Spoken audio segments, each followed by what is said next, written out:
third parable he put forth to them, saying, The kingdom of heaven is like a man who sowed good seed in his field.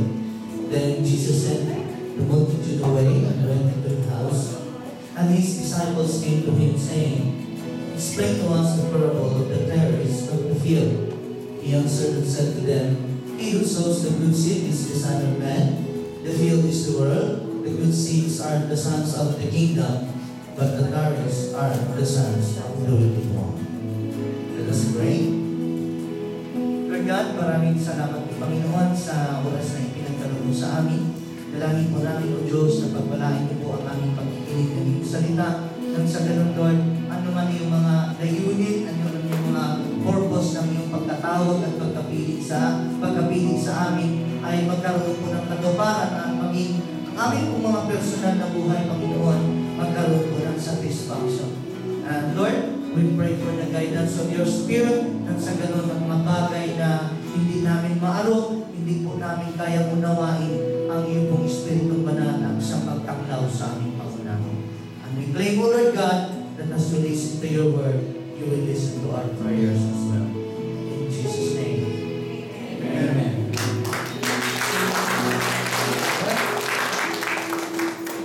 Yung nalakas na panakpak sa Panginoon.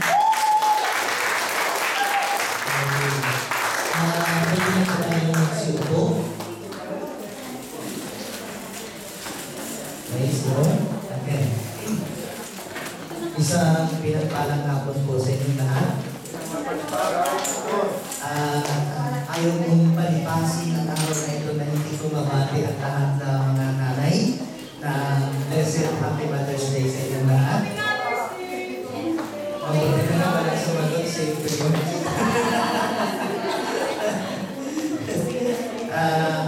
Maganda po na kahit sa isang taon ay mabigyan natin ng isang araw na special na attention ang mga kabutihan, ang pagpapagal ng mga nanay sa atin. Amen. Amen.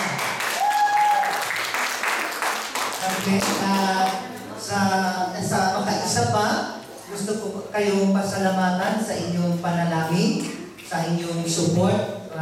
Naging successful naman po yung aking mission sa akin. Sa totoo lang po, yung bayad ko po sa kotse doon na nirerentahan ko ng 8 days at saka 2 days ay halos pareha lang. Kasi hindi ko alam, yung March 4 pala, na-flight ko pabalik, election pala doon. Yung previous election nila, way back 2007 at 2008, nagkaroon ng civil war hanggang sa kahit mga building, yung mga taga-tribo, umuwi talaga ng bundok dahil sa civil war na yon. Nagkaroon sila ng phobia, kahit mga restaurants, yung biyahe papuntang city, nagdoble. Kaya nga, yung renta ko sa kotse ng 8 days at saka yung pabalik na 2 days, halos pareho lang dahil sa walang gustong magpunta ng city dahil nga sa kanilang previous election. Pero sa biyaya po ng Lord, wala pong kahasil-hasil yung pag-uwi ko. Walang ka-problema. Sabi ng isang pastor doon na nakagaya ng na-post ko sa Facebook, ano daw ako, para daw akong leon. Wala daw akong takot. Kasi nga sila doon, may phobia sila. Hindi sila nakalaya-laya sa takot. Hindi sila nakalaya sa kahapon nila na nagkaroon sila ng bad experience. Pero ang mga anak ng Diyos hindi namumuhay sa kahapon. Amen? 2 Timothy chapter 1 verse 7, the spirit that the Lord God gave us is not a spirit of fear, but spirit of power. Amen. Amen. Sayang na lang yung pinangalandakan natin katotohanan na greater is He that who is in us than he who is in the world. Amen. Amen. Gusto ko rin pong sabihin sa inyo na mayroon po tayong inabsorb na panibagong church doon. Mayroon nga lang din akong sinarang isa. At least, hindi tayo nawawalan, pero bagamat may meron tayong isa, alam ko yung potential nitong isa, nasa bundok ay medyo, ando doon yung pagkilos ng Lord ba. Natuwa ako sa kanila, inintay nila kami ng 9 o'clock, expected kaming dumating ng 9 o'clock, dumating kami ng alauna ng hapon, ando doon pa rin sila, naghihintay. Grabe. Makita niyo yung pictures ko sa Facebook na talaga naman yung driver, kakabahan kung makalusot ba kaya ito? Mabuti na nga lang hindi putik. Pero ando doon, ang layo din ang pinanggagalingan nila. Kung masabihin man natin dito sa London na malayo ang church sa atin or malayo ang pinanggalingan natin, grabe yung kanila. Lakad lang. Ni walang nakapasok na yung kotse doon dahil nirentahan ko, pero yung sa kanila, chinelas lang. Pero hindi hadlang sa kanila yon para lang makapakinig ng salita ng Lord. Amen? Okay, so sa hapon pong ito, hindi ko mapigilan na i-express yung aking kaligayahan na makapiling ko kayong muli,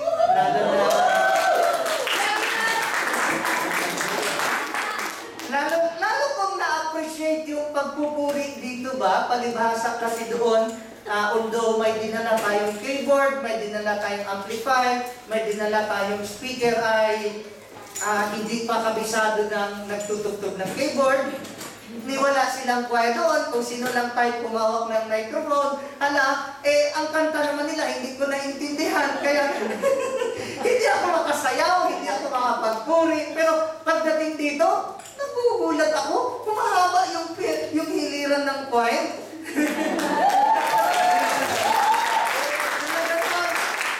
Dito natin ma-appreciate lalo ba yung opportunity na magpuri sa Lord. Amen? Lalo na yung karanasan ko dun sa pagkain na talaga naman, kung hindi lang dahil sa Lord, hallelujah talaga.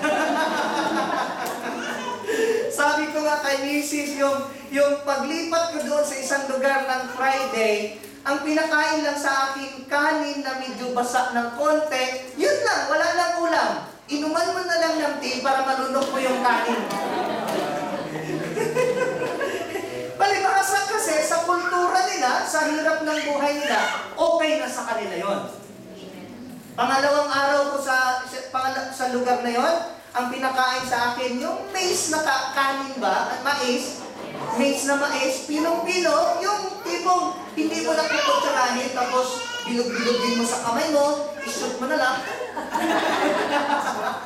Haluan mo ng, kumbaga, laing dito, na kapiranggot din, yun ang pinakain sa akin at medyo pinagsabihan ko ng konti yung pastor natin doon, hindi naman sa nagde-demand ako, may pera kayong pinadala para sa kanila.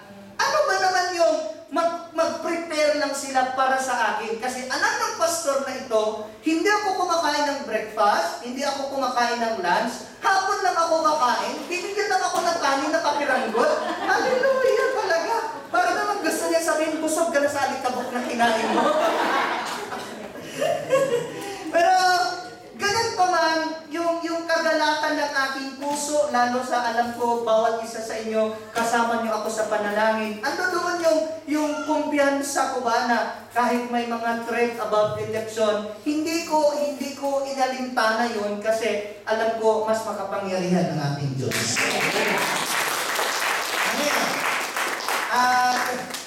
Ngayon na ang ating pong pag-aaralan ay planted in God's vineyard. Kasi before ng anniversary natin, nag-share ako about vine dressers of the kingdom. Wala naman ata si Jonathan. Magkaroon ako ng pagkakataon makapag-Tagalog. Medyo nauhaw din ako magsalita ng Tagalog. Balibasa kasi doon, English talaga. Okay, so anong topic natin, vine dressers of the kingdom? When we studied about it, we've learned that we are planted by His right hand as His choicest vine. Klaro ba dyan kahit nakabukas yung ilaw? Okay, so planted na tayo ng Lord ng kanan niyang kamay at dahil dyan, tayo ay choicest vine. You are the best na binhi, kaya ka itinanim ng Diyos. Amen.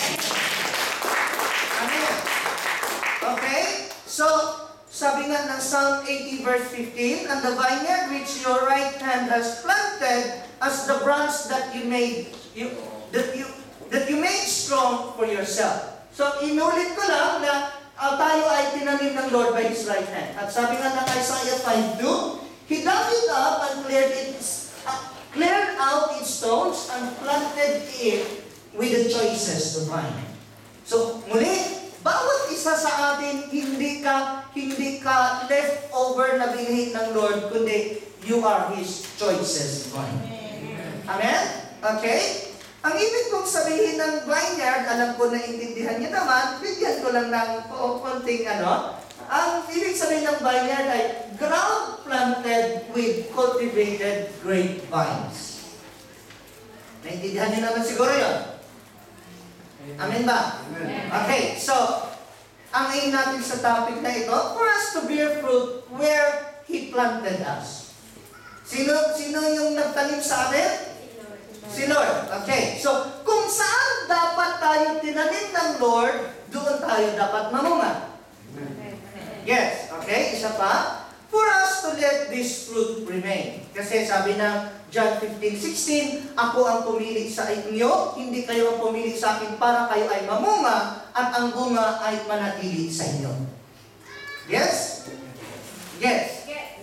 Yes na, tapos na. Okay, so, unang putang bigyan kong pansin, ang God's vineyard is our local church. Agree ba kayo? Amen. Dapat tayo ay nakatanim sa local church. Why?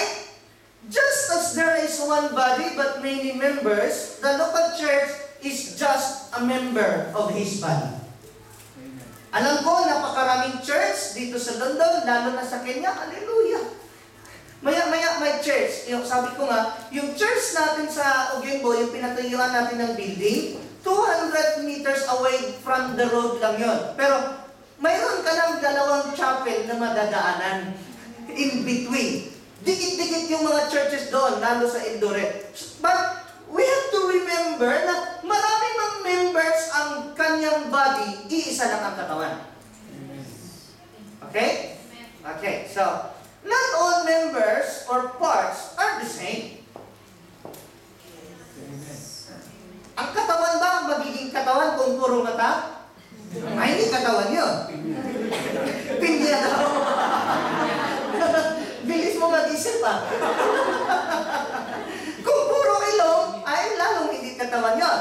Kung puro ulo, hindi katawan yun. So, ang katawan, iisa lang, pero maraming parte. Ganon din ang body of Christ. Okay? So, 1 Corinthians 12:17, "If the whole body were an eye, where would the sense of hearing be? If the whole body were an ear, where would the sense of smell be?" So, binibigyan lang niya na pansin na bagamat maraming parte ang katawan, may kanya-kanyang function yan. Amen? Okay. So, there might be different members of the body, but there is only one body of Christ. Nasabi ko na yan. 1 Corinthians 12:26, "And if one member suffers, all the members suffer with it. And if one member is honored, all the members rejoice with it."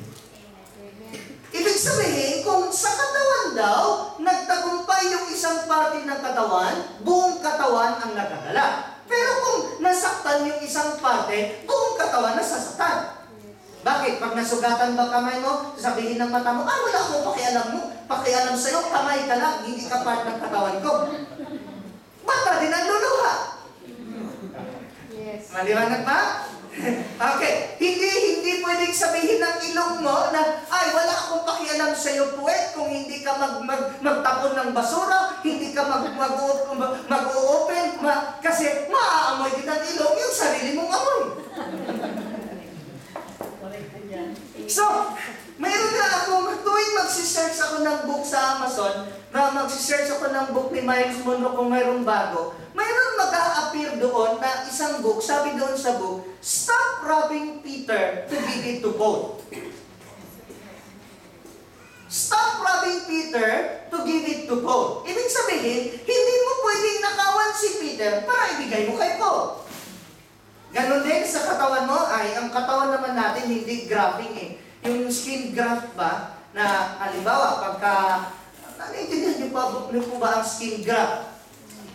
Halimbawa, may mga napaso dito sa mukha, kukuha sila ng laman dito sa hita, kasi dito ang medyo makapal-kapal ang laman, at itatapal dito sa doon sa lugar na may napasok. Nasusunod. Sa body of Christ, hindi po pwede ang skin grafting. Bakit? Kukunan mo yung isa, itatapal mo sa isa, wala. Binawasan mo na yung isa sa isang parte, dinagdag mo sa isang parte, walang nangyayari sa body of Christ. Sinaktan mo lang. Nasusunod. Bakit? Pag kinuha mo yung laman dito at tinapal dito, nagdagdagan ba yung timbang? Wala. Simple as that. Gets? Okay. Pangalawa, sino ang magde-decide kung saan local church ka? Sige nga. Ikaw ba o si Lord? Okay. Siya ang nagtanim, siya ang mag-decide kung saan local church ka. Okay, tingnan natin. It is God who decides which church should we go. 1 Corinthians 12:18. Sa New King James Translation, but now God has set the members, each one of them in the body, just as He pleased. So ayon sa design, ayon sa kagustuhan ng Lord, nilagay niya ang mata sa harap. Hindi naman tayo na pinaikutan ng mata. Amen? Hindi ba kayo nag-iisip? Bakit? Dalawa yung mata natin, dalawa yung ilong, dalawa yung tenga natin, dalawa yung butas ng ilong, pero isa lang yung bibig. Hindi ba kayo nag-iisip? Kasi nais ng Lord na gusto niya makakita tayo at makarinig tayo more than we speak.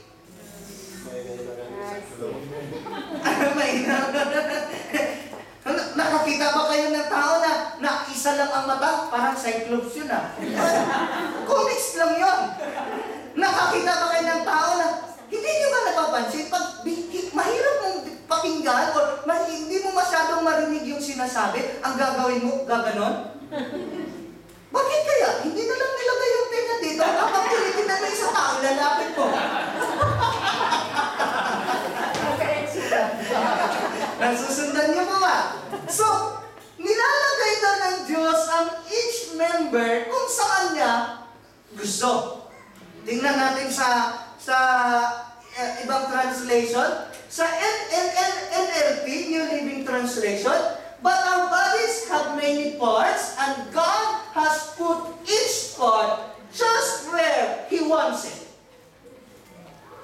Remember, ang ating pong pinag-usapan ay hindi literal na katawan, kundi body of Christ, wherein maraming members at yung local church na yun yung vineyard niya. So kung siya ang nag-decide, He want us to be where He wanted us and He planted us where He wants it.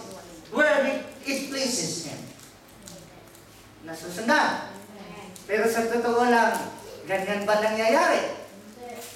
Tinatanong ba natin si Lord, Lord, saang church mo ba ako gusto maglingkod? Lord, saang church mo ba ako gusto pumatid? Ganito nangyari.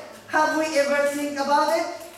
I don't think so. Tingnan natin. Since He knows where we would grow and bear fruit, He decides which local church should we go. Yes? Okay. On the contrary, maraming tao, they shop churches like we shop for shoes or clothes. Wala akong tinutukoy. Aware ako na mayroong bagong lipat dito. Praise the Lord for that. We will deal with that later. Hindi mo sinasabing nagsha-shopping kayo ng church. Ang tinutukoy ko dito is, may mga tao bang parang hindi sila committed, hindi sila decided sa local church, so ang ginagawa nila, para silang nasa Pangasinan. Mayroong 100 islands, kaya ang ginagawa nila, nag-island hopping. May mga tao, nag-church hopping. Pupunta dito, aatin ng 2-3 beses, pag hindi nagustuhan, lipat na naman, nag-church shopping. Nasusundan. So, hindi nasusunod na si Lord ang mag-decide kung saan sila mag-church. Gets? Okay? Some of the believers are fault finders instead of pathfinder. Kaya the reason na hindi sila makapag-stay sa isang church kasi ang nakikita nila lagi yung pagkakamali. Amen ba? Kaya nga tayo mag-church kasi lahat tayo may pagkakamali. Kung wala na tayong pagkakamali, hindi na natin kailangan mag-church.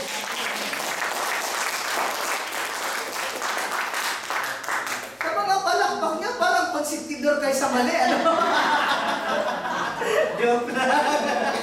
Okay, so, mayroon pa, they questioned leaders and criticized minor things.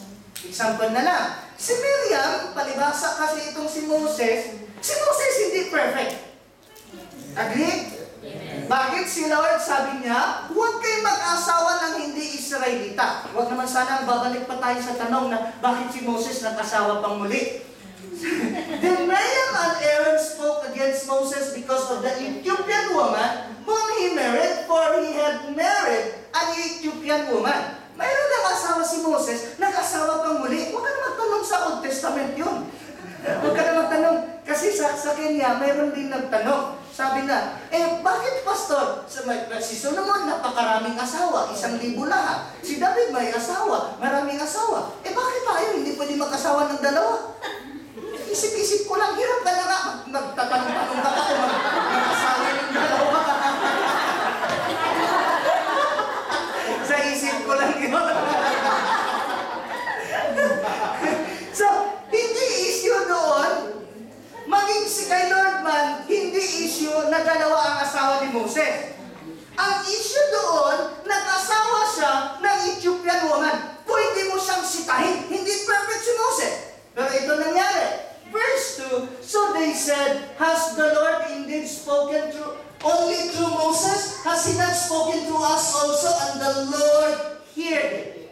Yung reklamo nila, dininig ng Lord. In the end, ang nangyari, and when the cloud departed from above the tabernacle, suddenly Miriam became leprous, as white as snow. Then Aaron turned toward Miriam, and there she was, a leper.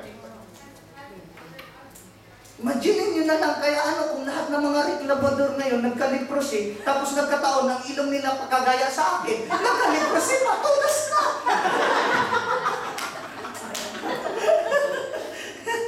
Amin ba? Pero napakaraming reklamador ngayon, maraming nagko-complain. Sabi ni John Beaver sa kanyang libro, pag nag-complain ka pa daw, feeling mo mas magaling ka pa kay Lord. Kung ikaw nagiging Diyos, gusto mong sabihin sa Diyos, I have done it different way than yours. Amen? So, ang point ko lang doon, hindi perfect si Moses, pero sa pagre-reklamo nila, sangla ba?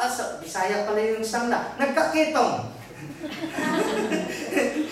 Tumawa, Bisaya eh. Ang kitong kasi sa Bisaya, sangla. Di ba? Tama ako? So, nagkakitong. Okay, so ang point ko doon is ganito. Isa ko na lang, appendicitis caused by fecalness or hard mass of fecal matter. Alam niyo naman siguro ang appendicitis, ano? Tinignan ko, ang dami kong pagkaintindi ng fecalets, marami tayong mga nurses dito, akala ko ito yung mga buto ng bayabas, ito yung buto ng kamatis, pwede, pero hindi yun ang nangahulugan, yun lang. Ang ibig sabihin ng fecalet nga is hard mass of fecal matter. Tagalugin pa ba natin yun? Magkakainan tayo mamaya eh. Naintindihan niya? Ang nangyari sa appendix kasi is doing nothing. So if you're doing nothing, you will notice everything. Amen. Amen? Kasi kung busy ka, hindi mo mapapansin yung mga bagay-bagay, lalo na yung mga maliliit na bagay na nangyayari sa paligid. Busy ka eh. Siguro kung ang dami mong napansin, lalo na kung mali pa yung napapansin mo, nangangahulugan lang yan, wala kang ginagawa or hindi ka busy. Wala kang tinatamaan, tinatama lang. Okay, so only Jesus is perfect and the rest is still in the process of perfection. Okay, wala akong tinutukoy, maintindihan nyo. Actually, ang topic na ito ay karugtong ito ng mga series ng sinishare ko sa inyo dahil alam ko yung libro na binabasa ko, kaya ko siya binabasa ng diretsuhan dahil natutunan ko at gusto ko yung natutunan ko i-share ko sa inyo. Amen? Sorry na lang, may isa nagsabi dito na hindi daw talaga niya hilig magbasa at tamad siyang magbasa. At alam ko, halos lahat kayo ganun. At least ako nagbasa at sinishare ko sa inyo at kumbaga, kaano na yun? Yung lahat ng katas ng binabasa ko, yun yung sinishare ko sa inyo. So ang topic na ito, karugtong lang ito. Wala akong tinutukoy. Klaro? Okay, Matthew chapter 18 verse 7. Woe to the world because of offenses, for offenses must come, but woe to that man by whom the offense comes. So, ang offenses daw, yung mga taong nakakatisod, hindi daw talaga nawawala yan. Ang kailangan lang, marunong kang humarap sa offenses na hindi ka offended. Eh, kasi naman, tagal-tagal mo na sa church, offended ka pa rin ng offended, na ang bilis mo magtampo, ang bilis mo magalit, parang bata niyan.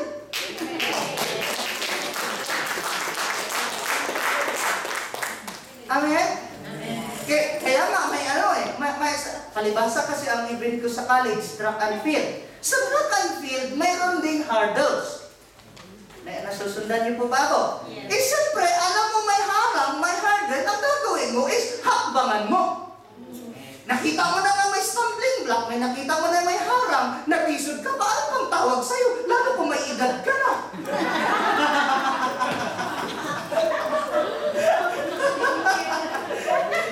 Alam niyo na, ibig kong sabihin. Okay, so, how would we know where God wanted us to be? Sige nga. Kasi, siya yung magdi-decide kung saan local church ka. Paano natin malalaman kung ito nga yung gusto ng Lord na pinagtaniman niya sa'yo? Okay, hindi ko na kayo hihintayin.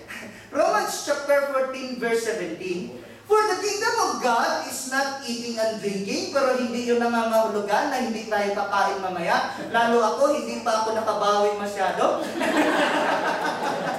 Sisingit talaga, no? But righteousness and peace and joy in the Holy Spirit. So, the first question you should ask if you are in the right vineyard is, are you growing in righteousness? Kung hindi ka nag-grow sa pagiging righteous, I don't think you are in the right church. Yes? Baka sabihin na naman nila, ay, huwag tayo sa God Most High kasi yung pastor dyan umiinom, hindi ako nag-grow dyan. Nasa kanila na yun kung mag-grow sila o hindi. So, if you are growing in righteousness, isang punto na yun. Pangalawa, are you having peace? Ang peace na ito, taglay mo kahit magulo yung kapaligiran mo. Na may mga tao ba na hindi nila maintindihan, hindi nila kayang i-explain, pero yung peace sa puso't isipan mo, naghahari pa rin. Eh kaysa naman, 10 taon ka na sa church mo, lagi mo pa rin pinagpipray, Lord, dito mo ba talaga ako tinawag? Hallelujah! I don't think you have peace. Okay, pangatlo, are you having joy? Amen. Kasi nga, ang kingdom ng Lord, hindi pagkain at inumin, kundi righteousness and peace and joy. So, unang tatanungin, may righteousness ka ba? May peace ka ba? Pangatlo, may joy ka ba? May joy ka? May joy tayo. So, kung may righteousness ka, nag-grow ka sa pagiging righteous, may peace ka, may joy ka, malaking puntos na yon. Amen? Kaysa naman ang tagal-tagal mo na sa church, mamaya-maya may tao ka lang makikita, nawawala na yung joy mo, nawawala na yung peace mo, sasabihin mo na naman, ano ba ito? Nagpunta ako ng church para titino ako, nagiging chismosa ako lang. Hallelujah!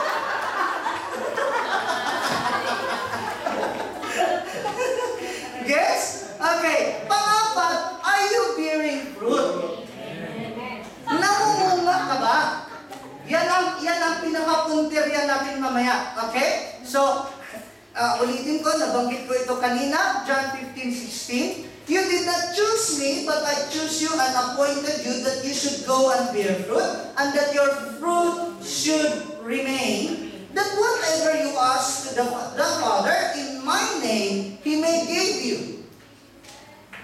Yes? Okay. Alam niyo naman na ito yung pangatlong church ko magmula ako na born again. Galing ako ng El Shaddai, napunta ako ng Lord of the Nations, and then God Most High, till death do us part na ito.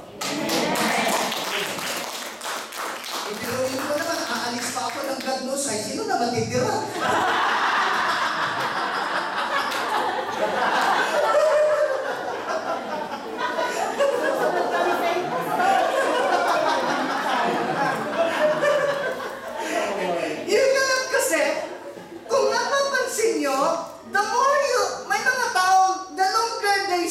In church, hindi sila nagiging righteous.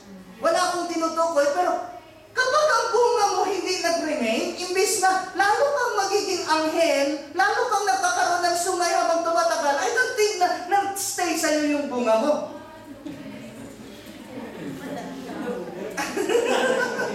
Example na lang. Si Saul. Nag-start si Saul with a good heart, with a good attitude, with a good relationship sa Lord. Pero the more na nagiging king siya, imagine one day, 84 priests yung pinatay ni Saul. Sa tingin nyo, nagiging fruitful siya? Oh, nagiging serial killer pa mo siya. Okay? So, also take note of your personal relationship with the Lord. The problem might not be the church, but you. Huwag natin sisihin agad ang church kung hindi ka nag-grow sa righteousness, hindi ka nagbibigay ng fruit, i-check natin yung sarili natin. Baka naman hindi church yung may diferensya. Kaya naka-100 church na pinuntahan mo, hindi pa rin nagbago yung tao kasi hindi church ang may diferensya. Okay?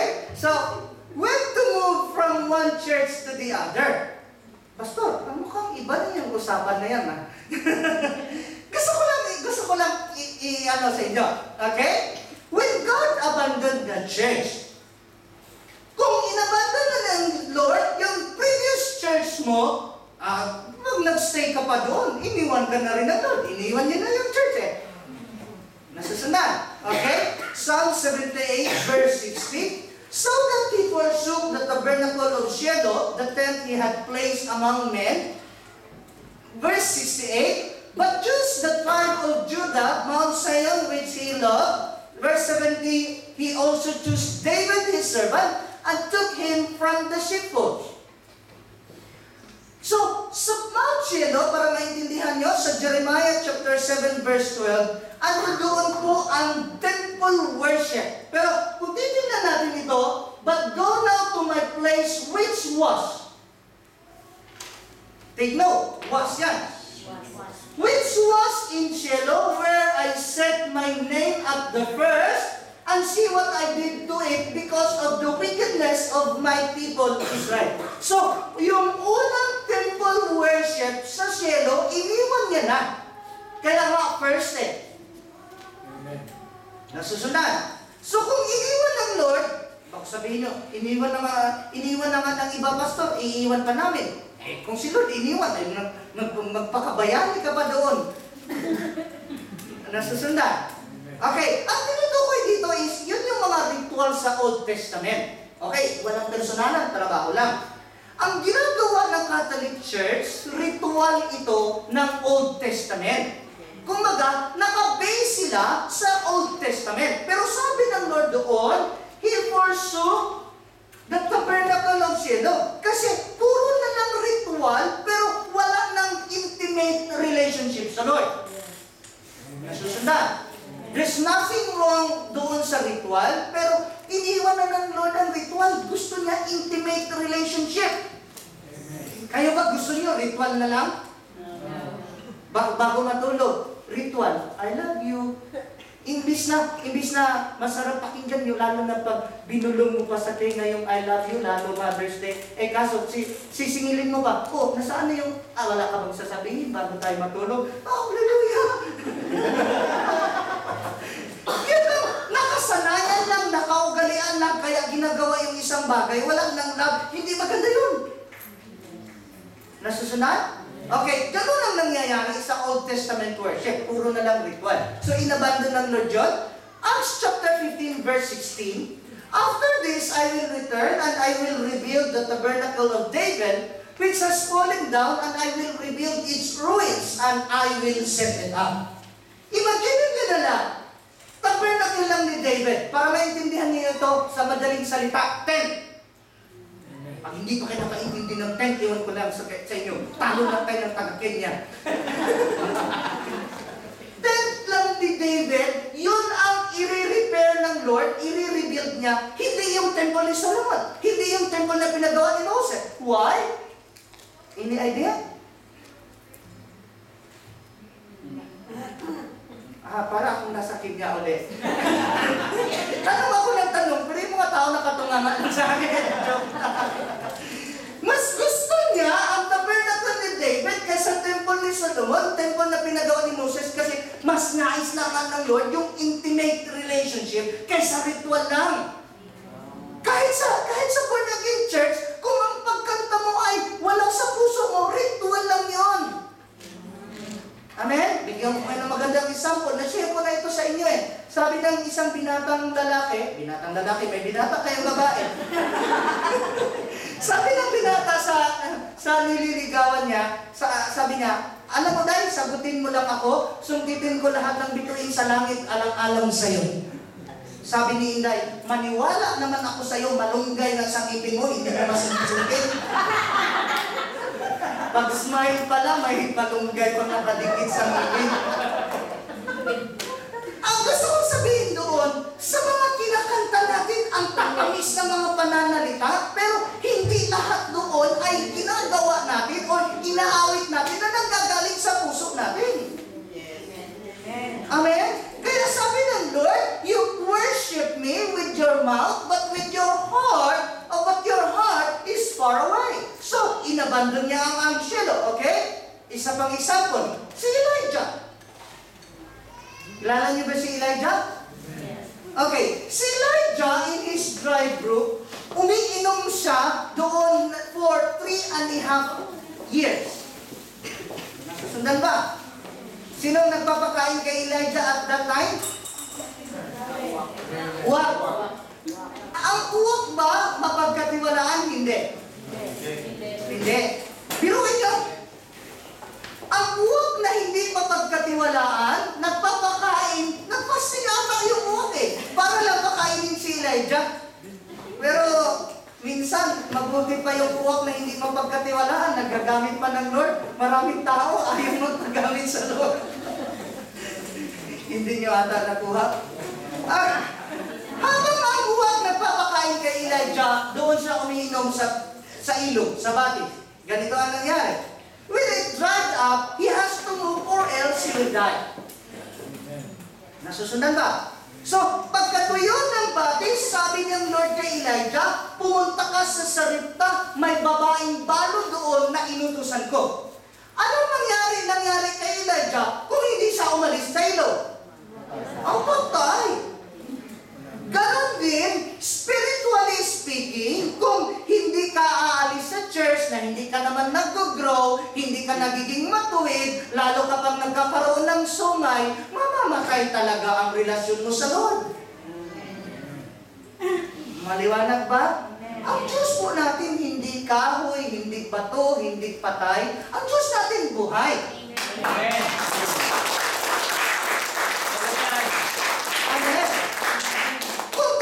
Sabi pa niya, 2 o 3 magkatipon sa kanyang pangalan, narito siya sa ating kalagitnaan. So, it's not enough, okay? Hindi enough na sasamba ka na hindi mo narinig na nangusap ang Lord sa'yo. Biro mo, yung balyena, kinain si Jonah, kinausap ng Lord ang balyena, iluwa mo si Jonah, yung balyena, kinausap ng Lord, tapos ikaw tao, ayaw kausapin ng Lord, hindi ka ba nainggit? Tapos magtataka-taka ka, sabi nila kinausap na sila ng Lord, ako hindi. Baka hindi ka lang marunong makinig. Amen ba? Okay. bigyan ko kayo ng illustration, ano? Yung washing machine namin, mayroon kaming 5 years na insurance. Tuwing masisira yung washing machine, itatawag ko lang kasi binayaran ko na yung insurance. Pagdating ng nung unang nasira yung washing machine, pinakinggan lang ng engineer. Alam niya na kung anong diferensya. Eh ako namang si gaya-gaya lang, and nung nasira uli, instead na maghintay ako ng 3 days, darating yung engineer. Ang ginawa ko, kung ano yung ginawa ng engineer, ginawa ko rin. Inalis ko yung washing machine sa labas para ayusin yung sa likod. Hindi naman pala yun ang diferensya. Wala rin nangyari. Hirap na hirap ako magtulak. Ang bigat-bigat. Tapos rubber pa yung paa. Kaya ang hirap itulak. Pero pagdating ng engineer, pinakinggan niya muna. Alam niya na kung anong diferensya. Marunong makinig eh.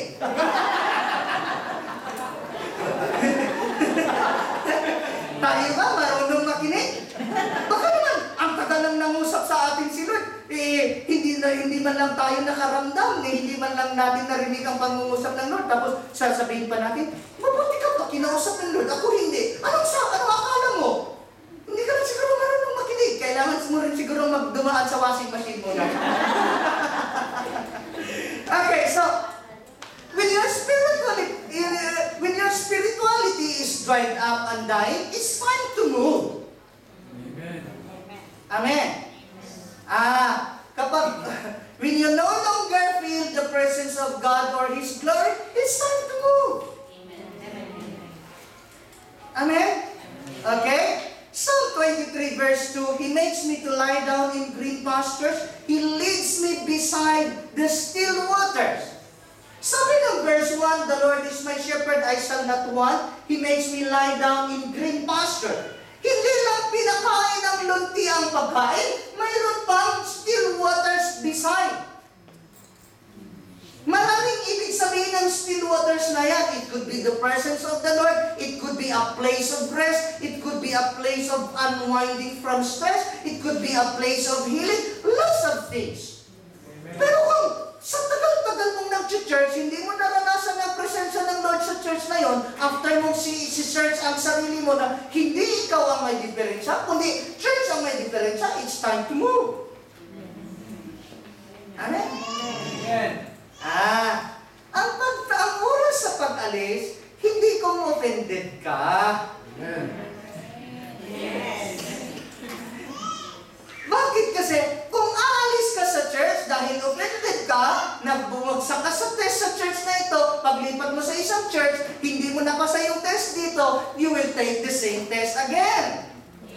Offended ka na naman doon sa church, ang mangyayari niyan, lilipat ka na naman ng church kasi offended ka ulit. Church hopping, church shopping. Hindi kung persecuted ka. Yes? Siguro naman naintindihan niyo yan. Ang isang puno at pananim, they take deep roots during storms and build their foundation. Kaya nga, kapag ang isang puno hindi nadaanan ng bagyo, hindi mo masabi ang puno na yun, ang pananim na yun ay matibay. Okay, meron akong naalalang illustration dito na ang kawayan hindi basta-basta natutumba sa bagyo. Alam niyo kung bakit? Kasi ang kawayan, marunong siyang mag-wave, marunong siyang makisabay. Sa church, kung hindi ka marunong magpakumbaba, hindi ka marunong sumayaw, hindi ka marunong makisama, ay mauubusan ka ng church sa mundo, lilipat at lilipat ka, kasi i-offended ka lagi. Amen ba? Okay, so imagine a plant that has been uprooted and transplanted every now and then. Ito maganda yung sinishare ni Brother Nilo sa akin, hindi sa binibilog ko kayo. Ang gusto ko nga sa inyo is, nakakapag-usap tayo ba? At yan din naman ang gusto nila. Ano bang saysay ng pastor, hindi mo makausap? Wala akong tinutukoy. Di ba? Masarap naman yung nakausap mo yung pastor, di ba? Sabi ni Brother Nilo, sabi niya, dito sila nag-commit kasi dito siya masaya. Hindi sila umalis doon kasi offended sila. At least na maliwanag. Di ka?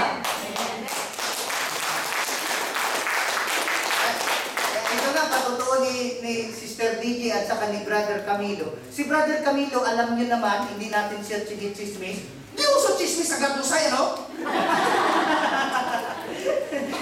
Aminado naman, kahit sa patotoo niya, saradong katoliko daw talaga siya dati. Never siya, ang hirap niyang dalhin at akayin sa born again. Pero pagdating sa God Nosai, siya pa ang naggaya. Tara na, punta na.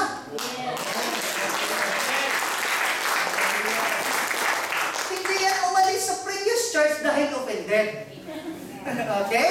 Okay, so another problem we have is when people move from our church to the other, we behave as if they no longer belong to the kingdom. Hindi dapat yun. Well, appreciated ko yung appreciation ni Brother Lilo ulit sa akin kasi sabi niya, saludo daw siya sa akin kasi hindi porket umalis sa local church, hindi na belong sa kingdom. The same kingdom pa rin mga yun. Hindi tayo dapat magtampo. Pray for them. Amen? Okay? Most of us are local church centered rather than kingdom centered. So, hindi tayo local church centered, kingdom centered tayo. Yes? Maliwanag naman siguro yun. Your attitude when you go out. Ito, sana naman yung sinasabi ni Brother Nilo sa akin, hindi prophecy yun. Sabi niya kasi, sabi ko kasi, kahit hindi na sa God Most High, walang problema, same kingdom pa rin yun. Sabi niya sa akin, pastor, halimbawa kung lalabas ako sa God Most High, ako na magpapastor. Sana hindi prophecy yun. I rebuke. Hindi, baka tinitest niya lang ako, how would I deal with him kung lalabas siya? Sasabihin ko sa kanya, walang problema yun. Kung anniversary nyo, imbitahan nyo naman ako. At least, through the ministry, nag-grow siya at nagiging pastor.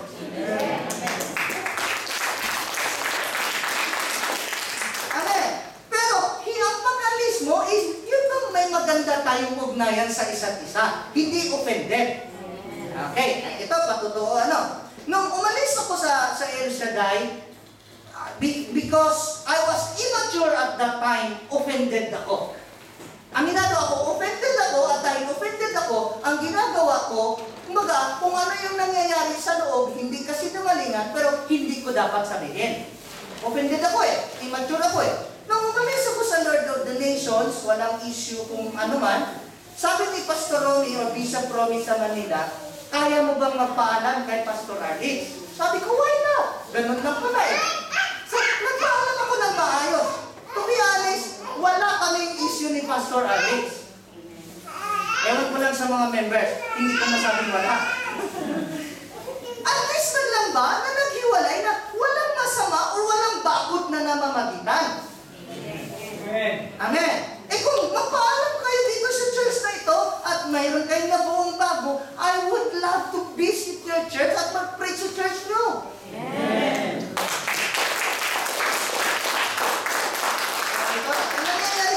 Nangyari. Kapag ang isang may mga members na umalis sa isang church at nag-put up na kanilang church, parang kalaban na nila, hindi maganda yun. Ano ba? Amen. Okay, example na lang. Although, nasabi ko sa inyo, ang issue naman sa El Shaddai ay ganito. Dahil ang El Shaddai ay Catholic Church, nung nandoon kami, pag-aatin kami kay Maurice Rulo, aatin kami kay Benihin, aatin kami kay yung Paul Wilborn, lalo na mga ka-church ni Don Noy, ang bansag na sa amin, protestante. Bawal umaten sa born again, siguro sa takot nila na hindi na kami babalik doon at mag-born again na lang. Ganun na nga siguro. Ang masaklap nito, may mga born again churches, pero sasabihin nila yung member, huwag kayong umaten sa church na yan, yung bawal umaten sa church na ganito. Hallelujah. Parang sila lang yung part ng church na nagkingdom. Baka mauwi ka. Nasusundan. Okay, so ang attitude natin pag nag-move on from one church to the other, sabi ng Isaiah 55 verse 12, for you shall go out with joy and be led out with peace. So kung wala kang joy, wala kang peace, pag alis mo sa isang church, be sure na hindi kalooban ng Lord yan. Dapat umalis ka, may joy ka, may peace ka pa rin. Amen? Lahat ba ng umaalis ng church may joy at peace? Mukha ka, hindi ma-drawing eh. So, dapat ganyan ang attitude natin. Hindi dahil offended tayo, hindi dahil persecuted tayo, or whatsoever they call it, kundi may peace tayo at may joy kasi ganyan ang attitude from moving from a different church to the other. Okay? And all the trees of the field shall clap their hands. Okay. If a person could not be faithful to God, do not expect her to be faithful to the church.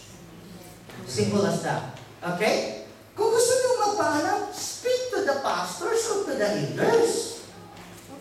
Hindi ko sinasabing umalis na kayo. At least na lang, maliwanag ba?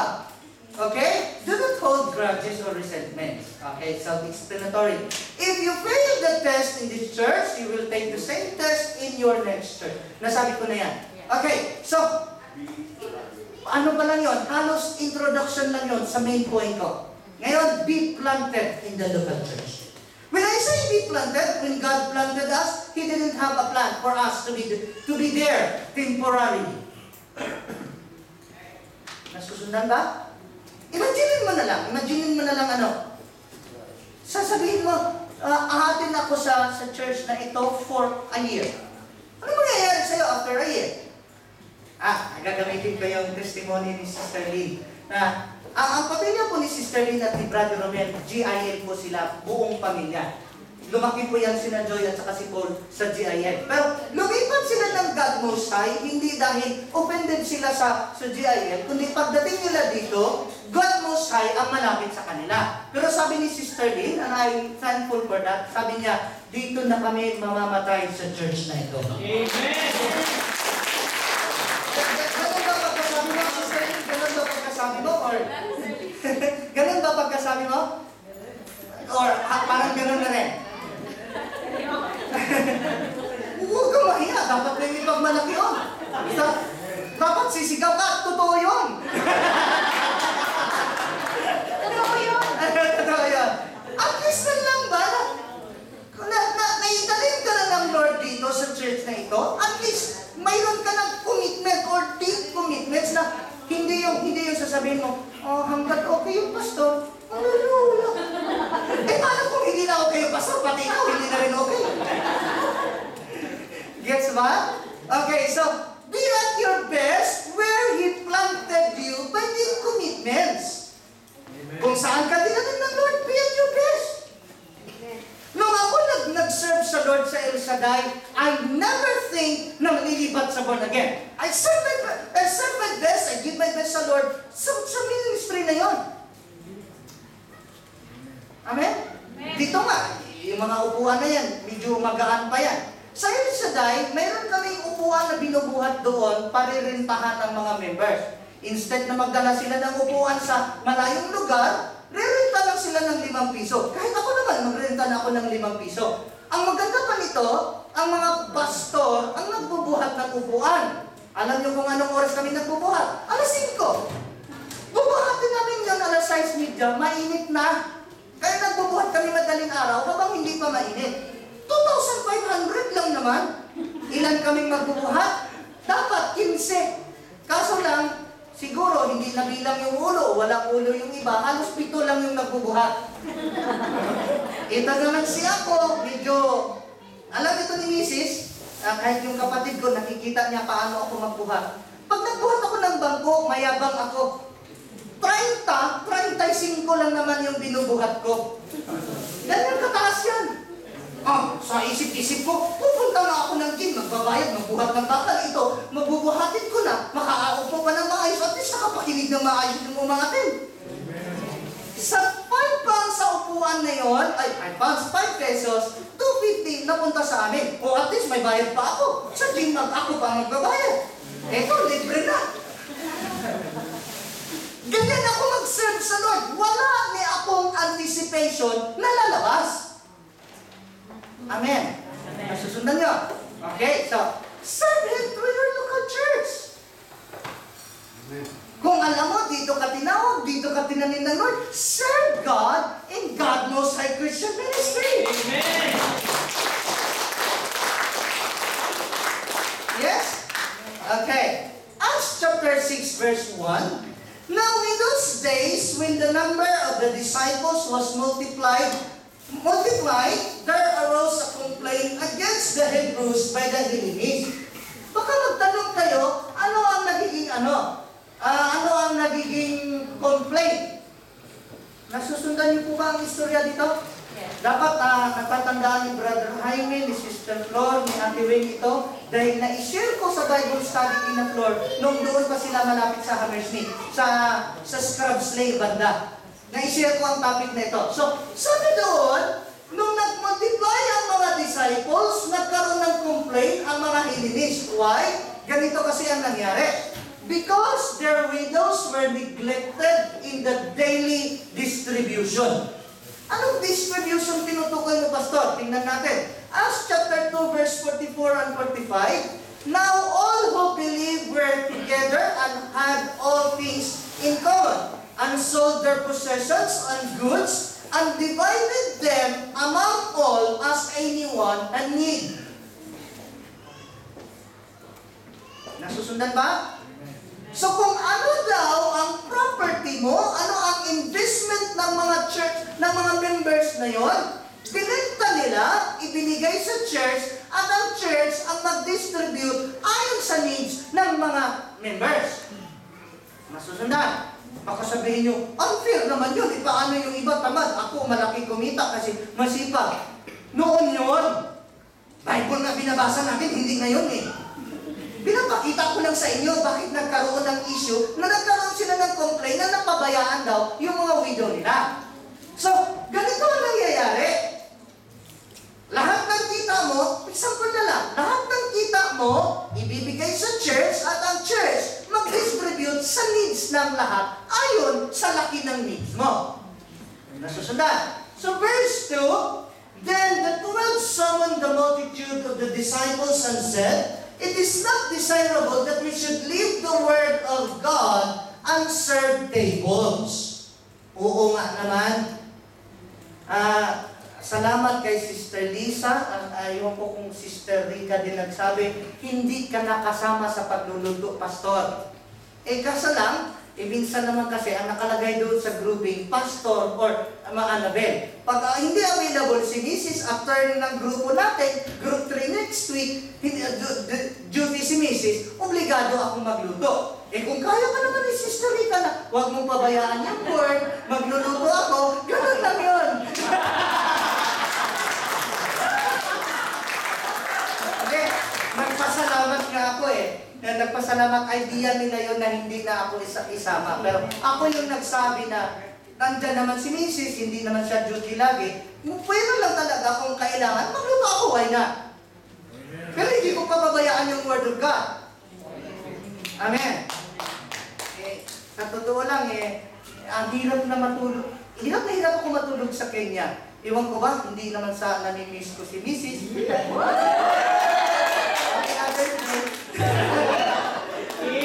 Alauna pa lang gising na ako, alas 2 pa lang gising na ako, kaya grabe yung pagod ko ba, sa 10 gabi na ganun ang tulog ko. Pagdating dito, grabe yung pagod ko. Kagabi galing pa ako ng duty. Natulog pa nga ako sa sobrang pagod, pero ang gusto ko sabihin, ang word of God hindi ko pinabayaan. Amen. Amen? Okay. So, hindi maganda na pabayaan ang word of God para mag-serve ng tables. Kaysa naman sabihin ko, nagluto kasi ako, pasensya na kayo, wala akong topic ngayon. Asan ko? Kahit di pa kayang bumalik, sabihin nyo na lang siguro sa sunod, Pastor, sa amin na lang kami magtanghalian. Nagpunta pa ng church, wala namang mapakinggan o matutunan.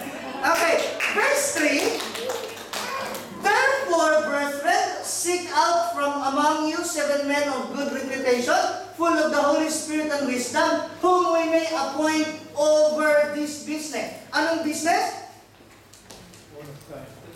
Ha? Anong business? Anong business yung tinutukoy nila? Preaching. Hindi? Ano yan, brother?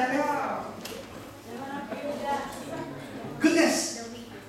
Kailangan ko pa ba ng interpreter? Sawa na ako sa kanya mag-preach may interpreter. Nakaka-distract kayo. Bisaya, by faith lang yun na yung sinasabi ko, yun din ang ini-interpret ng interpreter. Tapos ngayon, English lang, di kayo makaintindi. Ito ang business na yun, mag-serve ng tables. Pagpihira talaga kayo, So yun na tinutukoy na i-appoint sa business. Maliwanag na? Hindi, inano ko lang kayo. Huwag naman kayong ma-insulto. Nagsasundan ba? So ang business na tinutukoy, mag-serve doon sa tables sa needs ng tao. Anong requirements? Hello? Anong qualification sa business na mag-serve ng tables? Wow! At least, nakakakita na kayo ng tanong ko. Okay? First, full of the Holy Spirit. Baka sabihin nyo, mag-serve lang ng table, full of the Holy Spirit pa. Ay, kasi naman full of evil spirit, nag-serve na ng table. Oh, ito, kumain na kayo, mga walang hiyak kayo. Imagine nyo na lang kung babalik pa yung mga tao kung gano'n ang nagsiserve, ano? Full of the Holy Spirit, imagine nyo na lang. Mag-serve lang ng tables, needed na full of the Holy Spirit. Ano na mag-preach? Dapat filled with the Holy Spirit. Lalo na pag kumanta, filled with the Holy Spirit. Parang sa Bisaya pa, sa gunto kayo doon Parang napigilan kayo bigla, parang nabulunan bigla. Bakit? Dapat spirit-filled ang kumakanta. Amen? Eh kung magsiserve na lang ng table, spirit-filled, lalo na kumakanta. Kasi may transferring of anointing yan. Amen? Okay? Is that a qualification? Una, before yung spirit-filled, ang sabi doon, brethren, seek out from among you. So, ang 7 people na yun, i-appoint sa business, ay nasa local church. Planted sa local church. Eh, kaysa naman, sino itong napili? Ito, kararating lang ito last week. Hallelujah! Nasundan niyo po ba ako? So, dapat, yung mga pinili sa business, whatever business is it, dapat planted na yun sa church. Matagal na, may dedication, may commitment, devoted, umulan man at bumagyo, andyan pa rin sa church. Amen? With good reputation. Eh kaysa naman, sino yung bagong trustee ng God Most High? Si ano ganito. Ay nako! Mangungutang lang yan dyan. I don't think you have a good reputation. Sino yung bagong nila? Associate pastor. Si ano?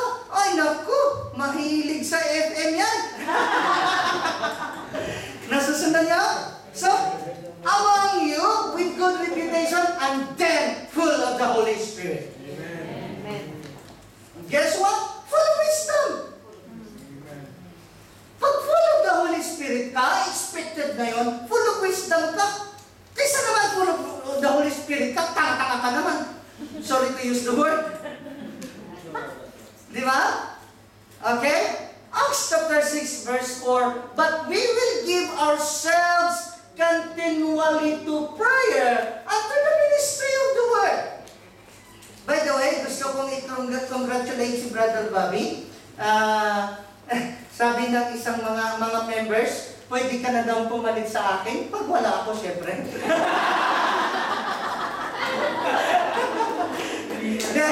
Isa na sa pagmitingan namin ng mga trustees mamaya, I will put a demand on Brother Bobby and Brother Romel. Si Sister Joy medyo busy as graduating. So medyo sa kanilang dalawa muna, I will put a demand on them as with the consent with the trustees na and every month magsasalita sila ng one Sunday ng 30 minutes. Ano na lang ako, pahapyaw-hapyaw na lang ako, dugtong na lang ako sa kanila. Pero ang topic nakasalalay sa kanila.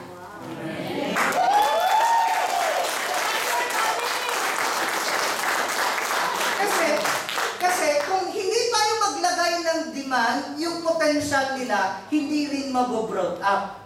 So, man tayo para yung potential nila mag-brought up. Pagdating ng panahon, isama natin si Brother Juan, sama natin si Sister Joy, pero sa ngayon, sila muna. Walang problema, doon, Brother Juan. Walang problema. Joke lang. Okay, so, ganito nangyayari. Verse 5, and the same pleased the whole multitude, and they chose Stephen, a man full of faith, and the Holy Spirit, and Philip, Prochorus, Nicanor, Timon, Parmenas, and Nicholas, a proselyte from Antioch. Then, verse 6, whom they set before the apostles, and when they had prayed, they laid hands on them. So, ito yung biblical support natin. Bakit mag-absorb ng tambouriners, mag-absorb ng choir, mag-absorb ng workers, ipipray natin. Hindi lang ako ang nagpipray, ako lang ang nagpatong ng kamay, but we are all praying for them. Amen. We appoint them for that business. Okay? Verse 7, then the word of God spread, and the number of disciples multiplied greatly in Jerusalem, and great many of the priests were obedient to the faith. Guess what? Verse 8, and Stephen, full of faith and power, did great wonders and signs among the people. Anong trabaho ni Stephen sa church? Parang waiter. Parang waiter. Magsiserve sa tables. Very good. Okay? So, Stephen was serving the church in distributing the needs of the widows. Pero, sabi ng verse 8, he did great wonders and signs among the people. Who knows? Kakaluto mo. You did great wonders and signs. Why? Because the Bible tells us, if we are trustworthy with the little things, we will be trustworthy with the greater things. Amen. Please come in. Okay. You're welcome if you wanted to come in. Please, come in. Okay. God bless you. Okay. Let him come. Nakikiusyoso. Let him come. Okay, while waiting for him, maybe he's coming or not. We're almost finished anyway. So, and Stephen, na nagsiserve ng tables, full of faith and power, did great wonders and signs among the people. That's the result when people are planted in the local church. Amen? Okay, a very good illustration. Sister Jocelyn attends Hillsongs. I used to attend Hillsongs as well as Katie. But Hillsongs, if you are not homegrown from Hillsongs, hindi ka na born again sa Hillsongs, hindi mo local church yun. Kasi ang Hillsongs is a big church. Ang local church, usually a church na masabi mo where you belong at kakilala mo yung mga tao. Sa Hillsongs, sorry na lang, ang tao doon, ay below, medyo ang mga Pilipino nga, medyo wala masyadong ugnayan sa isa't isa. Kahit sa Katie naman, di ba? Naka-attend din ako ng Katie. Sa Katie, kahit mga Pilipino, ay hello lang, kumusta? Wala na masyadong, ay, punta ka sa amin, oo, ako sa ganito, punta ka sa ganito, wala nang ganon. Kasi nga, hindi yun local church. Maging ang Hillsongs at Katie man, sabi nila, after you attend Hillsongs or Katie, go and serve God in your local church. Nasusunod? Okay, so, ang mga taong ito, kagaya ni Stephen, planted sa local church. Result when his people are planted in, first, the Word of God spread. Napakasarap isipin na ang Word of God mag-spread. Pangalawa, the number of disciples multiplied greatly. Hindi po number of believers were added, kundi number of disciples multiplied greatly. Hallelujah! Hindi na ako kailangan pang magsabi na, sino kaya magtutok sa Sunday kasi mayroon na naman tayong i-open sa ibang bansa. Oh, marami na. Sasabihin na nila, Pastor, huwag mong intindihin, huwag mong alalahanin yung Sunday. Marami na kami nagsasalita. Okay? Priests were obedient to the faith. Alam naman natin, ang karamihang ng mga persecutors ng born again or ng full gospel ay mga priests. Pero mga priests nagiging obedient sa faith. Sabi ng mga priests siguro, kasarap pala magiging born again. Amen. Okay? Signs and wonders will follow. Sabi ko nga sa inyo, si Stephen, nagsiserve lang ng table, ang daming himalang ginawa. Amen? Okay, Acts chapter 2, verse 47. Praising God and having favor with all the people, and the Lord added to the church daily those who were being saved. Added daily. Tayo maka-invite lang tayo ng isa, hindi pa nga natin alam kung makabalik sa sunod na linggo. Tuwang-tuwa na tayo sa kanilang daily. Yes? Okay? Acts chapter 5 verse 14, and believers were increasingly added to the Lord, multitude of both men and women. Why? Because people are planted in the church. Acts chapter 5 verse 42, and daily in the temple and in every house, they did not cease teaching and preaching Jesus as the Christ. Tanong ko sa inyo, gaano sila kadalas magpunta sa temple? Kaya naman pa nag-grow eh. Grabe, araw-araw pumupunta sa temple. Sa London, every Sunday lang, late pa. Sa pool na naman. Wala akong tinutukoy, ha?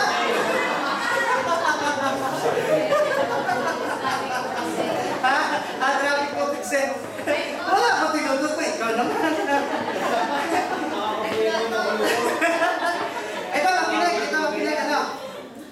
Daily in the temple sila, and in every house.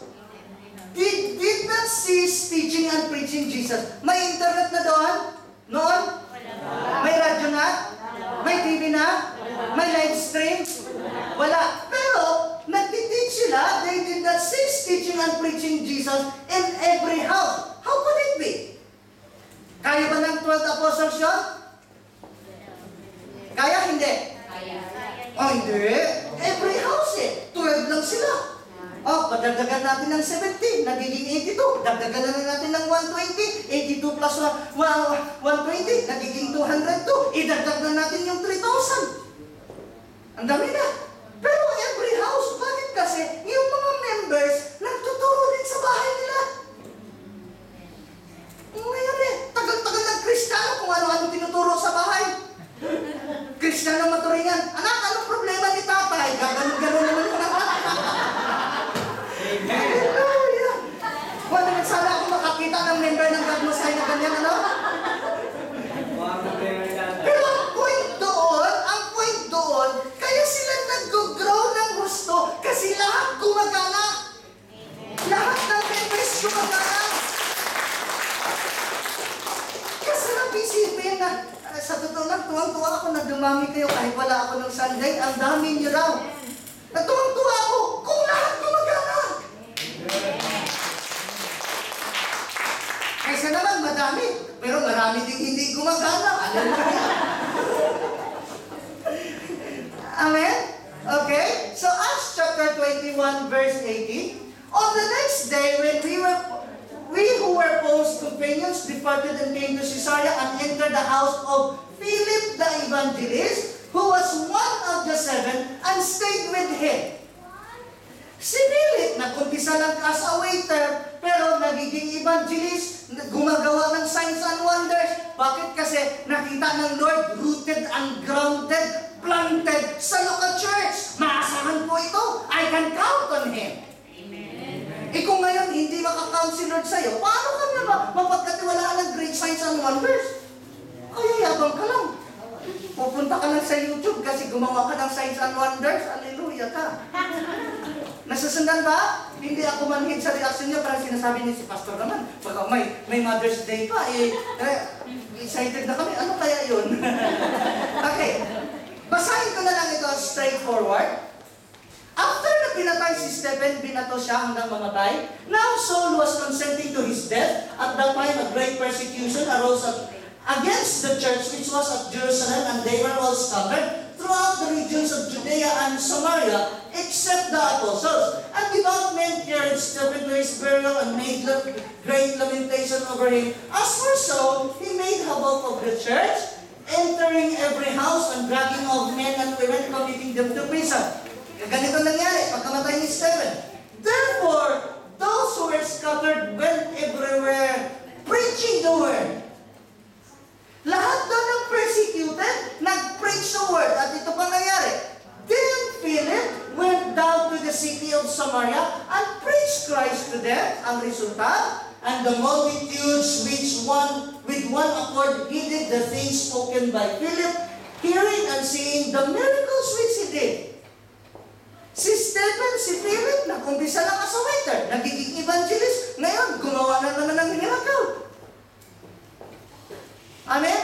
Laking pasalamat ko kung si Brother Bobby nakapag-pray na buhay. Hindi ko kakaingitan yun. Di kagaya ng ibang pastor. Ay, wala akong tinutukoy. Acts chapter 8, verse 7, for unclean spirits crying with a loud voice came out of many who were possessed, and many who were paralyzed and lame were healed. And there was great joy in that city. Amen? Kasarap isipin kung buong London apektado ng Kristyanismo. Hindi lang ng God Most High. I don't care if it is Hillsongs, I don't care if it is Katie, I don't care what church it is, basta mabelong sa kingdom ng Lord, I would praise the Lord for that. Are you planted in? Amen. Grounded ka na sa vineyard kung saan ka dinala ng Lord? Amen. So kung planted in ka, grounded ka, do you have a ministry? Amen. Maaaring ang ministry mo ay maglinis ng toilet. Well, praise the Lord for that. Kung ang ministry mo ay magluto, kung gusto mo linggo-linggo magluto, sagot ng church ang pass, nasa sayo yan. Kung ang ministry mo may maghugas ng plato, well, praise the Lord for that. Si Stephen, nag-umpisa lang siya as a waiter. Si Philip, nagiging evangelist. They did great signs and wonders. And so, it will happen with us because God is not a respecter of persons. Amen. Amen? Okay, conclusion. Psalm 92 verse 13. Those who are planted in the house of the Lord shall flourish in the courts of our God. Amen. Amen. So, in the end, ang challenge sa bawat isa sa atin is, hindi ka naparito sa church na ito na wala kang gagawin, kundi may ministry ka. Mayroong music ministry, mayroong food ministry, mayroong tambourines ministry or dance ministry, mayroong preaching of God's word ministry, mayroong welcome ministry, may intercessory ministry, may ushering ministry, ang dami ministry. Marami pang kailangan ng food ministry. Hello? Nasusundan ba? Okay, so I hope hindi mo ikahiya ang isang bagay na gagawin mo para sa Lord. And I do believe pagdating ng araw, ang God Most High, ang kingdom ng Lord, ay mag-expand ng mag-expand dahil ito ang detalye sa kanyang kingdom. Okay, hallelujah. Kayo tumayo. Hallelujah. Lagay po natin ang ating sarili sa presensya ng Panginoon. Lord God, salamat po sa iyong salita. Salamat sa iyong pagkapili sa aming Panginoon. Hindi mo kami tinawag, hindi mo kami pinili to do nothing, O God. So Lord, nawa po gawin mo kaming faithful maging sa ministry. Unang ministry, anuman ang aming gagawin sa ministry na yun, Lord. Kagaya ni Stephen na nag-distribute ng pagkain sa table, kagaya ni Philip, Lord, whatever ministry na iyong ipagkaloob sa amin, Panginoon, tatanggapin po namin ito with pleasure, with a privilege or opportunity, O God, na ano man ang aming ginagawa para sa iyo, as your word says in 1 Corinthians chapter 10, verse 31, whether you eat or drink, in whatever you do, do it for the glory of God. So Lord, turuan mo kaming magiging faithful sa anumang ministry na tinawag mo kami. At inaangkin po namin, Lord, sa aming pag-function sa aming ministry, ang church na iyong ipinagkatiwala sa amin, this ministry of God Most High will continue to expand its boundaries. Makapag-open pa kami ng mga outreaches, hindi lamang sa ibang bansa, Panginoon, kundi maging sa England mismo, O Lord, dadami po ang mga chapters dito. Bless niyo po ang pamilya ni na Sister Lisa, ni Brother Rodi na nag-organize po ng outreach every Monday, maging ang pamilya ni na Brother Nilo, Brother Camilo, ang lahat ng taga-Harlesden na nag-initiate, nag-create, nag-exert ng efforts para magkaroon ng Bible study every Saturdays, O God, or every other Saturdays. Bless mo ang mga choir, Panginoon. You know how much effort they have given to you for the ministry. Maging ang music, ang mga instrumentalists, kasama kong trustees, O Lord, lahat na nagpapagal, mga nagluluto, O Lord God, bless niyo po kami ayon sa iyong salita na pagpapalain mo kami ayon sa aming pagpapagal. Higit sa lahat, Lord, sa aming pagpapagal, magkaroon po kami ng masaganang ani sa iyong ubasan na gaya ng aming nababasa at pinag-aralan. And we thank you, Lord, for choosing us in Jesus' name. Amen. Amen. Amen. Bakit natin tawagin ang mga nanay para naman i-honor ang kanilang mga pagpapagal? Itaas natin yung ating mga prayer request, ang ating mga handog sa Lord. Lord God, salamat po sa mga hanap buhay na kaloob mo sa amin. Dalangin din po namin, Lord, sa aming mga handog, sa aming mga kaloob, pagpalain po ito at kami po ay mag-aani ng hustong takal, siksik, liglig at umaapaw. Pagpalain na rin po ang aming mga kamay, Panginoon, sa anumang bagay na aming ginagawa, kami po ay magtatagumpay. Higit sa lahat, Lord, bless niyo rin po ang mga taong nakapaligid sa amin nang sa ganun masabi nila na dahil sa amin, pinagpapala po ang kanilang pangalaman. Bless niyo ang aming mga employments, ang aming mga employers, aming mga sambahayan. In Jesus' name, Amen. Amen. Alin ang mauna? Presentation or? Presentation. Okay. I-request na nila, i-atras mo na ng konti yung upuan. Mayroon silang presentation na i-dedicate para sa mga nanay. Hindi ko alam kung anong gagawin nila. Nag-request lang na i-atras ng konti yung upuan. Amen. First of all, happy Mother's Day po sa lahat ng mga nanay! Amen! Happy Mother's Day po talaga! And we are thankful for your presence here. We are thankful for everyone here. And we are thankful for the efforts that Ate May has put into us.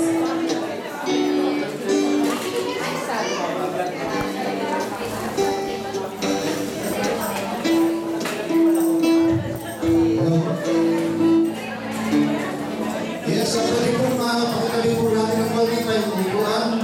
However, make yourself comfortable po whenever, if ever we're gonna put the chairs backward. Pero make yourself comfortable. Find a chair for you to sit. Comfortably. Nasaan yung mga ladies? Isang oras lang naman daw. Again, church. Our ladies of God Most High Church Ministry, they have prepared for the nanay in the church. Amen? Parang kinakabahan po yata ang mga ladies. Bigyan mo natin sila ng encouragement. Palakpakan mo natin sila. Yes, po po sa mga kaibigan. Pagkatapos po ng kanilang sayaw, kailangan po ang lahat ng nanay na sumali sa kanila. Tapos sa pag-aaral ng roses and chocolates. Ayan.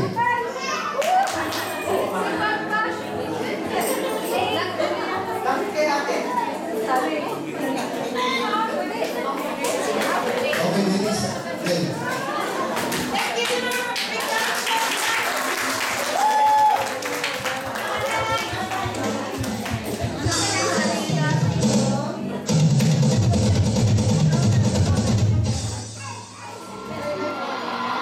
Ito ang oras na magsaya sa pagkagang Diyos sa yating kasama. Ang lahat ng nagmamahal sa Panginoon ay hinahangad sa pagmamahal. Itaas natin ang ating pagkain at tayo sumigaw ng hallelujah! Tuwing umamin ay kalinganan na tungkol sa puso, magsimula kang tumawag at pagpuri sa Panginoon. Kahit sa kanyang insesya mo lamang mahal at mahal, tuloy na kapaspan. Sa kanyang piling mo lamang mahal.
Lord God, maraming salamat po sa mga nanay na ito, Panginoon. Alam niyo po ang kanilang hirap, ang kanilang dinaanan, Panginoon, sa lalo sa pag-aruga mula sa sinapupunan nila, O Lord God, para sa mga anak. At ganoon din po sa pagiging ilaw ng tahanan. Dalangin kami, O Lord God, ikaw po ang siyang magbalang ng kanilang puso, ng kanilang pangangatawan, ng kanilang kalakasan, O Lord God, ng kanilang kalusugan at maging ng kanilang hanapbuhay. Ano man po yung kanilang mga burden, we pray, O Lord, sa iyong piling, mayroon po kapanginahan. They will renew their strength in you, O God, dahil sabi mo nga, ang naghihintay sa iyo ay lalakad ng lalakad at tatakbo ng pagtatakbo, subalit hindi mapapagod at hindi mahihirap. So we pray, Lord, for your special favor and blessing upon these mothers, O God. In Jesus' name. Amen. Ngayon po, mayroon silang piniprepare na rose. Hindi ko alam kung anong gusto nilang gagawin pagbigay. Hindi, mag-stay lang po sila. Okay, i-turn over ko kay Sister Joy ang bibigay sa roses. Ate po mga, kinakabahan po ba ang lahat ng mga inay? Anong pinagagawa natin mga anak? Just relax po. I don't think the kids have prepared something for you po. Just to give, just to show how much we are thankful for you as their mom, as their mama, as their inay, whatever they call you po.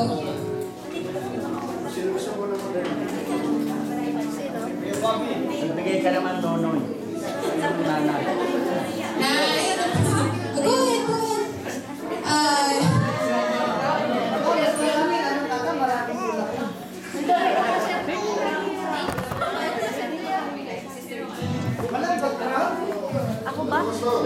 Can have everyone who has the flowers come and give the flowers to our mothers. Come on, everyone who has a flower po. Come on, boy.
Happy Mother's Day.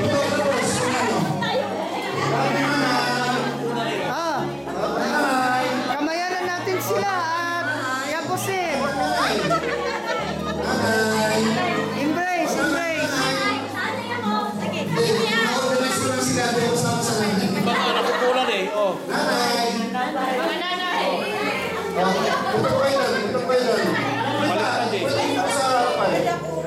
Picture daw sa mga nanay. Diba?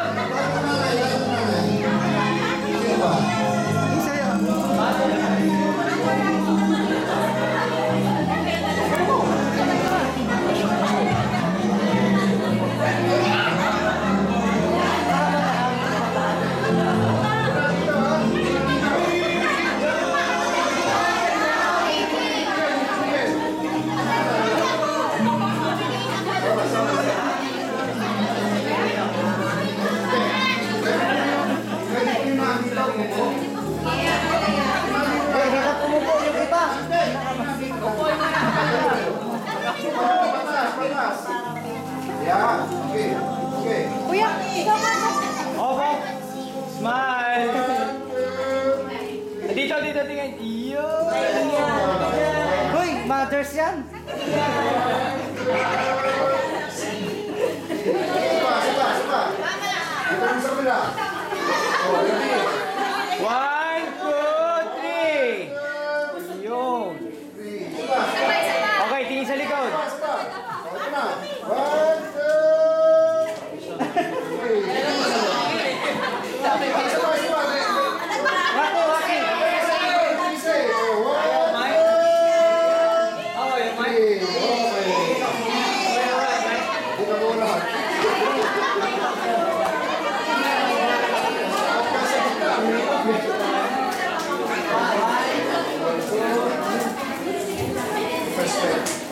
Pwede na po